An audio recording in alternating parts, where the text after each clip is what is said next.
समास पाचवा. अग्निनिरूपण. श्रीराम. धन्य धन्य हा वैश्वानरू, होये रघुनाथाचा श्वशुरू. विश्वव्यापक विश्वंभरू, पिता जानकीचा. हा अग्नी खरोखर धन्य धन्य आहे. तो रघुनाथाचा सासरा आहे.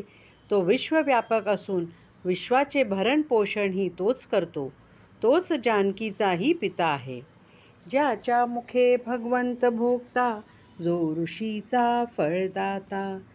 तमहिम रोग हरता, भरता विश्वजनाचा. अग्नीच्या मुखानेच भगवंत सर्व यज्ञीय सामग्रीचा भोग घेतात. अग्नीच ऋषींना तपस्येचे फळ देणारा आहे. अग्नीच अंधार, थंडी आणि रोग यांचे हरण करून जगातील सर्व लोकांचे पोषण करतो. नाना वर्ण नाना भेद, जीव मात्राचा भेद. अभेद आणि परमशुद्ध, ब्रह्मादिकासी. जीव मात्रात अनेक वर्ण आणि अनेक भेद असतात, पण अग्नी मात्र सर्वांशी समत्वाने वागतो. तो ब्रह्मादी देवासह सर्वच भिन्न आणि परम शुद्ध असाच असतो. अग्नी करिता सृष्टी चाले, अग्नी करिता लोक धाले. अग्नी करिता सकळ जाले, लहान थोर. अग्नी आहे म्हणून सृष्टी चालते.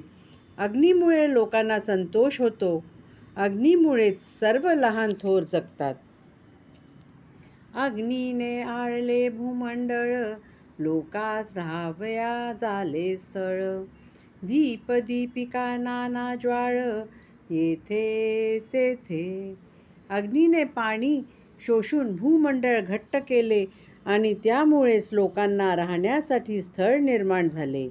अग्नीमुळेच नाना प्रकारचे दीप, दीपिका आणि नाना ज्वाळा जेथे तेथे दिसतात. पोटामध्ये जठराग्नी, तेने क्षुधा लागे जणी. अग्नी करिता भोजनी, रुची येते. पोयात जठराग्नी असतो म्हणून लोकांना भूक लागते आणि त्या अग्नीमुळेच भोजनातही रुची येते. अग्नी सर्वांगी व्यापक, उष्णे राहे कुणी एक. उष्ण नसता सकळ लोक, मरो न जाती. अग्नी सर्वांगास व्यापून असतो म्हणून आपल्या शरीरात उष्णता असते. तशी उष्णता राहिली नाही तर सर्व लोक मरून जातील. आधी अग्नी मंद होतो, पुढे प्राणी तो नासतो. ऐसा हा अनुभव येतो, प्राणी मात्रासी. माणूस मरायच्या आधी त्याच्या शरीरातील अग्नी मंद होतो आणि नंतर प्राणी मारतो. हा अनुभव सर्व प्राणी मात्रांना येत असतो. असता अग्नीचे बळ, शत्रू जिंके तात्काळ. अग्नी आहे तात्काळ, जिणे आहे. अग्नीचे बळ जोपर्यंत असते तोपर्यंत शत्रूला तात्काळ जिंकता येते. जोपर्यंत अग्नी असतो तोपर्यंत प्राणी जगतो. नाना रस निर्माण झाले, अग्नी करिता निपजले. महारोगी आरोग्य झाले, निमिष मात्रे. अग्नीमुळेच नाना रस उत्पन्न होतात. त्यामुळे महारोगी सुद्धा निमिषामात्रात म्हणजे अगदी अल्प काळात आरोग्य संपन्न होतात. सर्व सकळांहून विशेष, सूर्या उपरी अग्नी प्रवेश. रात्रभागी लोक अग्नीस, साहे करीती. सूर्य सर्वांहून श्रेष्ठ आहे, पण त्याहूनही अग्नीचा प्रकाश श्रेष्ठ आहे. रात्री सर्व लोकांस अग्नीच सहाय्यभूत किंवा मदत करता होतो. अंत्यजगृहीचा अग्नी आणिला, त्यास दोष नाही बोलिला. सकळा गृही पवित्र झाला, वैश्वानरू. अंत्यजाच्या घरातला अग्नी आणला तरी त्यामुळे दोष लागत नाही असे शास्त्र सांगते. कारण अग्नी हा सर्वांच्या गृहीचा पवित्रच असतो.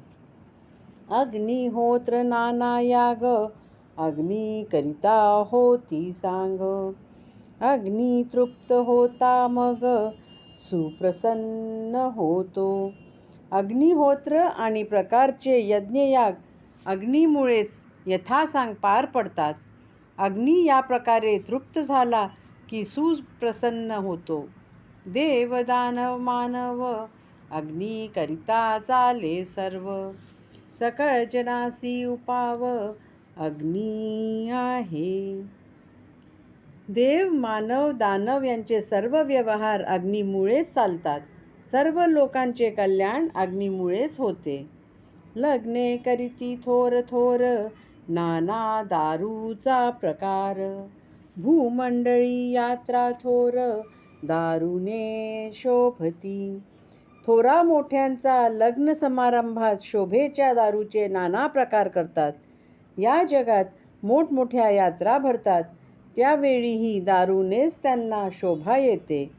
नाना लोक रोगी होती उष्ण औषधे सेविती.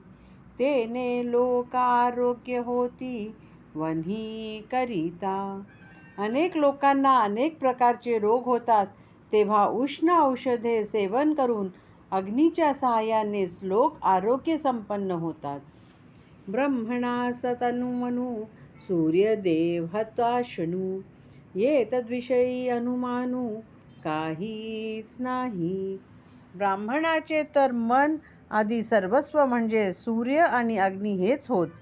याविषयी अनुमान करण्याची आवश्यकताच नाही. लोकामध्ये जठरानळू सागरी आहे वडवानाळू. भूगोळाबाहेर आवरणळू शिवने त्रिविदुल्यता. लोकात जठराग्नी असतो, सागरात वडवाग्नी आहे, भूगोलाच्या बाहेर आवर्ण नळ आहे, तर शंकराच्या डोळ्यात वीजरूपी अग्नी आहे. कुपीपासून अग्नी होतो, उच्चंदपणी अग्नी निघतो. काष्ठमंथनी प्रगटतो चकमकेने. काचेच्या भिंगापासून अग्नी निर्माण होतो, तसाच तो उंच आरशातूनही प्रकट होतो. लाकडाच्या घर्षणाने आणि चमकीच्या योगेही अग्नी प्रकट होतो. अग्नी सकळा ठाई आहे, कठीण घिसणी प्रगट होय. आग्य सर्पे दग्ध होय, गिरी कंदरे. सर्व प्राणी मात्रांच्या ठाई अग्नी आहे. कठीण घर्षणाने तो प्रकट होतो. आग्या सर्पामुळे गिरीकंदरात आग लागून ती दग्ध होतात. अग्नी करिता नाना उपाये, अग्नी करिता नाना अपाये. विवेके विण सकळ होय निरार्थक. अग्नीमुळेच नाना उपाय होतात किंवा नाना अपायही होऊ शकतात. म्हणून विवेकाची आवश्यकता आहे. विवेकाशिवाय सर्व निरर्थक ठरते. भूमंडळी लहान थोर सकळास वन्हीचा आधार. अग्निमुखे परमेश्वर संतुष्ट होय. या पृथ्वी तलावर सर्व लहान थोरांना अग्नीचाच आधार असतो. अग्निमुखानेच परमेश्वर संतुष्ट होतो. ऐसा अग्नीचा महिमा बोलिजे तितुकी उणी उपमा. उत्तरोत्तर अगाध महिमा अग्नी पुरुषाचा. असा हा अग्नीचा महिमा कितीही वर्णन केला तरी अपुराच होईल. त्याला द्यायला योग्य उपमाच नाही. अग्नी पुरुषाचा महिमा हा उत्तरोत्तर जास्त अगाधच होणार आहे. जीत असता सुखी करी मेल्या प्रेत भस्म करी. सर्व भक्षकू त्याची थोरी काये म्हणून सांगावी. मनुष्य जिवंत असताना अग्नी त्याला सुख देतो आणि मेल्यावर तो प्रेताला भस्म करतो. अग्नी सर्व भक्षक आहे, त्याची थोरवी काय वर्णावी. सकळ सृष्टीचा संहार प्रळये करी वैश्वानर. वैश्वानरे पदार्थ मात्र काही चुरेना. तो सर्व सृष्टीचा संहार करतो, सर्वांचा प्रलय करतो. पदार्थ मात्रांपैकी काहीच शिल्लक उरत नाही. नाना होम उदंड करीती, घरोघरी वैश्यदेव चालती. नाना क्षेत्री दीप जळती, देवापासी. लोक नाना प्रकारचे होम करतात, घरोघरी वैश्वदेव चालतात. निरनिराळ्या क्षेत्रांमध्ये देवापाशी दीप जळत असतात. दीपाराधने निलांजने, देव ओवाळीचे जणे. खरे खोटे निवडणे, दिव्य होता. दीपाराधना, निरांजने इत्यादी अनेक प्रकारे देवाला लोक ओवाळतात. अग्नी दिव्य करून लोक खया खोट्याची निवड परीक्षा करतात. अष्टधा प्रकृती लोक तिन्ही, सकळ व्यापून राहिले वन्ही. अगाध महिमा वदनी, किती म्हणोनी बोलावा. अष्टधा प्रकृती आणि तिन्ही लोक यांना व्यापन अग्नी राहतो. अशा त्या अग्नीचा महिमा मुखाने किती म्हणून वर्णन करावा. चारी शृंगे त्रिपदी जात, दोन्ही शिरे सप्त हात. ऐसा बोलिला शास्त्रार्थ, प्रचिती वीण.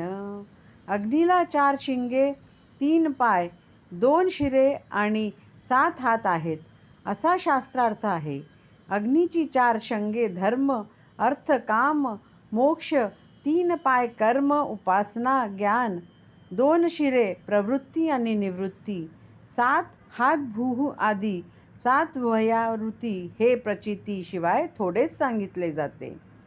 ऐसा वन्ही उष्णमूर्ती, तो मी बोलिलो येथामती.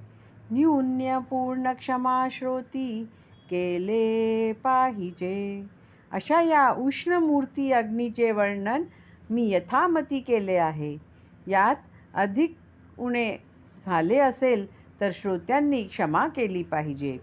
इति श्रीदासबोधे गुरु शिष्य संवादे अग्निनिरूपण नाम समास 5वा.